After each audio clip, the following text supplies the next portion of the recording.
Welcome back to Gear Up Windows YouTube channel.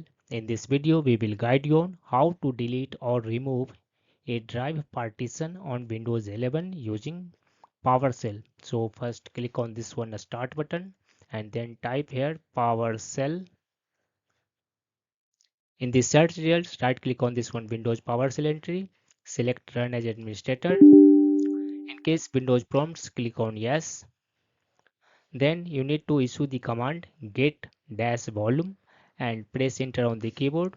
This will display all the volumes that are available on your Windows 11 PC. In my case, I want to delete this one volume or partition E. So the next command is remove dash partition space dash drive letter, and at last you need to enter the drive letter. In my case, I want to erase drive letter E. So I have put here E. After that, press enter on the keyboard. This will prompt you something like this. To confirm deletion of the drive or partition, just type Y and press enter on the keyboard.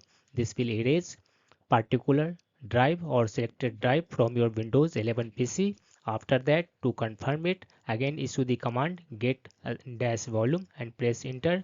You will see here, you can see here drive E is missing that I have already deleted. That's all about this video. If you are new to our channel Gear and Windows, kindly subscribe it, and if you love this video, press thumbs up. Bye bye.